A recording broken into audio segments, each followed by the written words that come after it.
እንዴ በጣም ያስደነግጣል እኮ። ቀለል አድርጊው። እዚህ ማን ይመጣል ብለሽ ነው? ቢያንስ ቆይ ይቅርታሽ ሙሉ እንዲሆን አጥፍቻለሁ ምናምን አይባል? ያላጠፋሁት?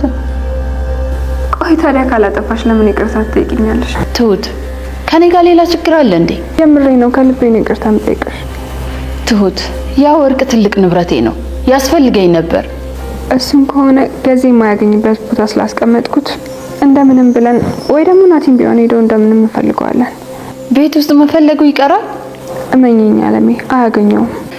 ለምንድን ነው ድጋሚ ሀዘን ውስጥ የምትከቺው? እንደ አባት አብሮሽ ያለው ሰው ነው።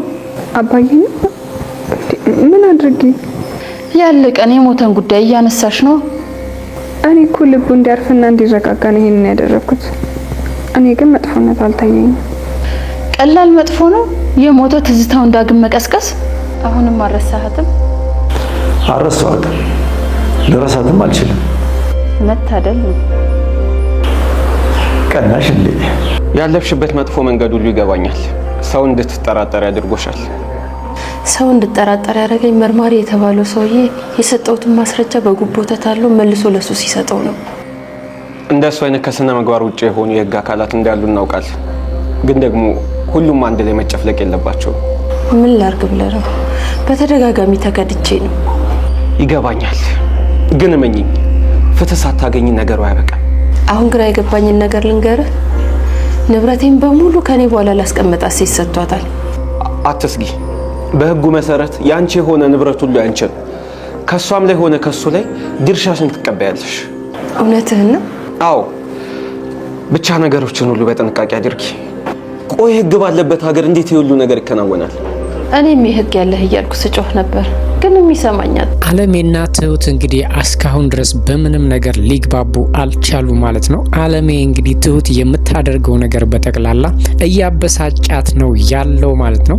እንግዲህ አለሜን አሁን ላይ ትሁት ላይ እንድትቀየርባት እያደረገው ያለው ነገር ሁለት ነገር ነው ማለት ነው። አንደኛው እንግዲህ ወርቁን ለምንድን ነው ስለ ወርቁ ጉዳይ ለምንድን ነው ለኔ ያልነገረችኝ? ስለዚህ የሆነ ነገር አስባ ነው እንጂ ወይም ደግሞ ወርቁ ለኔ እንደማይገባ አስባ ነው እንጂ ይሄንን ነገር ከሁሉም አስቀድማ ለኔ ነበረ መናገር የነብኝ የሚል ሐሳብ አለ ማለት ነው። ትሁት ደግሞ ወርቁ ለአለሜ እንደሚገባ እንግዲህ አስቀድማ ስለተናገረችና አስቀድማም እንግዲህ ለአለሜ መስጠት ነው የምፈልገው እያለች ነበረ ማለት ነው። ግን ደግሞ አለሜ በፍጹም ይሄንን ነገር ማመን አልቻለችም። ስለዚህ ከትሁት ጋር በቀላሉ ለመግባባት አልቻሉ ማለት ነው። እንግዲህ አለሜም ወርቁ ትሁት ጋር ያለ መስሏት ነበረ ማለት ነው። ሌሊትም የተኛችበት ሄዳ በጣም አስደንግጣታለች። ምክንያቱም ትሁት እንግዲህ እያሰበች ያለችው በዚህ ጨለማ አለሜ እኔ ክፍል ምን ልሰራ ትችላለች ወይም ደግሞ ለምንድነው የመጣችው ብላ ስትጠይቃት ራሱ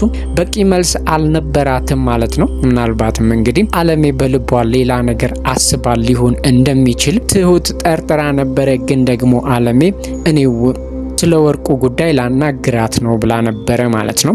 ግን ደግሞ አለሜ አሁን ላይ እንግዲህ ትሁት ላይ እያደረገች ያለችው ነገር በጣም የሚያስጠላና የሚያስከፋ ነው ማለት ነው። ምክንያቱም ትሁት ለአለሜ ያልከፈለችውና ያላደረገችው ነገር የለም ማለት ነው። እንግዲህ አለሜ ቆም ብላ ብታስብ ዛሬ በህይወት ስለመኖሯና ስለ ሀብትና ስለ ንብረትም እያሰበች ያለችው በትሁት ምክንያት ነው ማለት ነው። ስለዚህ ትሁት ምንም ነገር ብታጠፋ ቶሎ ልትቀየመትና እንደዚህ ልትከፋባት አይገባም ነበረ ማለት ነው። እንግዲህ ይሄ ብቻም አልበቃትም። አለሜ እንግዲህ ትሁት የአጎቷ ሚስት ከሞተች ረጅም ጊዜ ቢሆናትም ግን ደግሞ የት እንደተቀበር የትም ነው የተቀበረችው።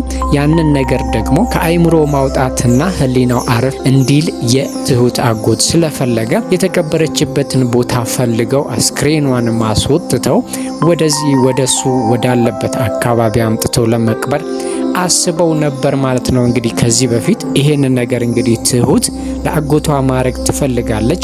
ከጭንቀትና ከሀሳብ ወይም ደግሞ ከጸጸት እንዲላቀቅ ስለምትፈልግ ይሄንን ነገር ለሱ ማድረግ ብትፈልግም ግን ደግሞ አለሜ በጣም አስከፍቷታል ማለት ነው። ለምን እንዳስከፋት ግራ ቢገባንም ግን ደግሞ ረጅም ዓመት የሞተ ሰውን እያሰቡ ራስን ችግር ውስጥ መክተት አስፈላጊ አይደለም እያለችም ትሁትንም ደግሞ ይሄንን ነገር ማንሳት አልነበረብሽም፣ ምክንያቱም ሰውየው እሷ ከሞተች ቆይቷል፣ ረስተዋታል። እንደገና እንደ አዲስ ሀዘኑን እየቀሰቀሽ ትልቅ ችግር ውስጥ የምትጨምሪው ለምንድን ነው ብላ እንግዲህ በጣም ተቀይማታለች ማለት ነው። አለሜ እንግዲህ ያው ለትሁት አጎት መልካም አስተሳሰብና እንግዲህ ፍቅርም አላት ማለት ነው። እግዚአብሔር ከፈቀደም ወደፊት እንግዲህ አብረው በትዳር ሊኖሩ ይችላሉ ማለት ነው። የትሁት አጎት እንግዲህ በጣም ለሰው አሳቢና አስተዋይ ነው። አለሜም እንግዲህ በዚህ ትቀናለች። የኔ ባል እኔን የልጄ አባት እኔን ለመግደል ያሳድዳል፣ አንተ ግን ለሞተ ሰውና በህይወት ለሌለ ሰው እራሱ የዚህን ያህል ትጨነቃለህ። ስለዚህ እንደዚህ አይነት ነገር እንዴት ላያስቀናኝ ይችላል ብለዋለች ማለት ነው። እንግዲህ በአንጻሩ አለሜ እዚህ ላይ የትሁት አጎትን ስለምትወደው እየቀናች ነው ያለችው። ግን ደግሞ ሴቲቷ ሞታለች። ሬሳውን ወይም ደግሞ አጽሙን ለቅሞ አምጥቶ እሱ ያለበት አካባቢ ቢያስቀብራትና አይምሮ አረፍ ቢል እሷን ምንም የሚነካት ነገር የለም። ይሄ ለቅናትም የሚያበቃ ነገር አይደለም ማለት ነው። ግን ደግሞ እዚህ ጋር አሁን ላይ አለሜ ለትሁት አጎት ምን ያህል ፍቅር እንዳላትና ምን ያህል እየወደደችው እንደሆነም ማሳያ ነው ማለት ነው። ምክንያቱም ለሞተ ሰው ምንም አይነት ቅናት ወይም ደግሞ ሌላ ነገር ማሰብ አልነበረባትም። ግን ደግሞ አሁን ላይ ትሁት እያረገችው ያለው ነገር በጣም እያበሳጫትና ከትሁት ጋር በፍጹም ሊግባቡ አልቻሉም ማለት ነው። እንግዲህ አለሜም ትሁትን ይቅርታ ብትጠይቃትም ግን ደግሞ ጥፋተኛ እንዳልሆነች እየተሰማት ነው ያለው ማለት ነው። ሌላው አለሜ እስካሁን ድረስ ስትለፋበትና ስትደክምበት የነበረው እንግዲህ ከገዛኸኝ ላይ ሀብትና ንብረቷን መውሰድና እሱን ማስቀጣት ነው ማለት ነው። ይሄ ነገር እንግዲህ አሁን ላይ ከተገናኘችው ጠበቃም መልካም ዜና ሰምታለች።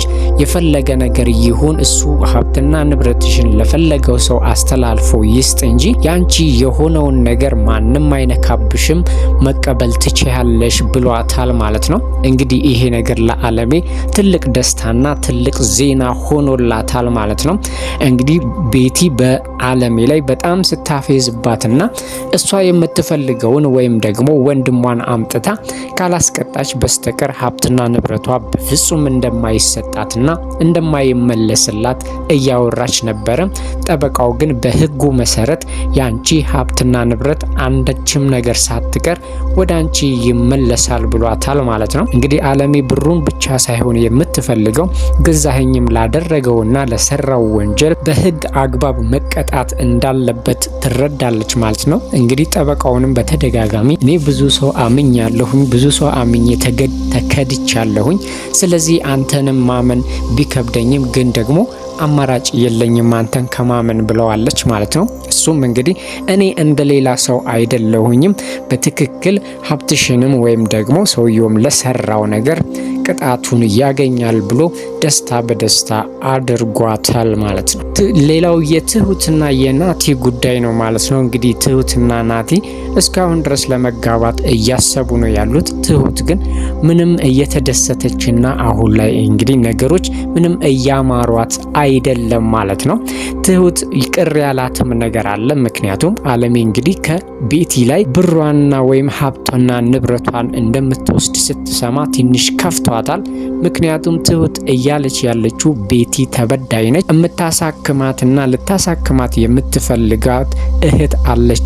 ያ ብር ደግሞ ለሷ ያስፈልጋታል። ስለዚህ እኔ የአለሜ ሀብትና ንብረት ቢመለስ ምንም ቅር አይለኝም፣ ግን ደግሞ በቤቲ ራሱ እህቷን የምታሳክምበት ገንዘብ ስለሌላት በዚህ ደግሞ በጣም አዝናለሁኝ ብላ ሀሳቧንም ለናቲ ተናግራለች ማለት ነው። እንግዲህ ናቲ ደግሞ ይሄ ሀብትና ንብረት ማለትም የአለሜ ሀብትና ንብረት በቶሎ ከተመለሰ እንደሚጋቡና በደስታ አብረው እንደሚኖሩ እያበሰራት ነው።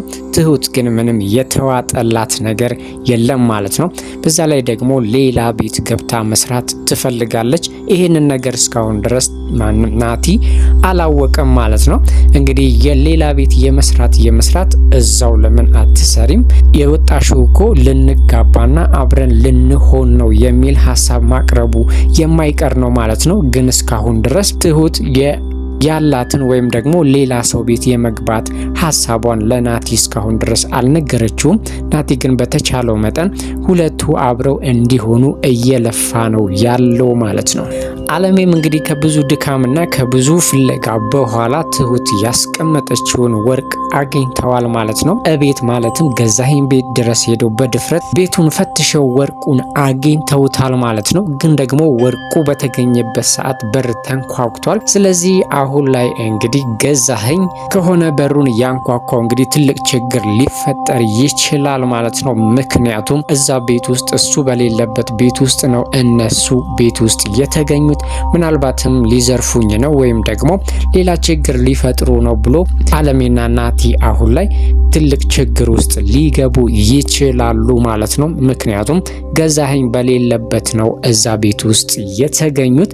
ስለዚህ ምናልባትም እንግዲህ ገዛኸኝ በቀላሉ ላቀቃቸው በስተቀር ቤቴ ሊዘርፉኝ ነው ብሎ ሌላ ችግር ሊፈጥርባቸው ይችላል።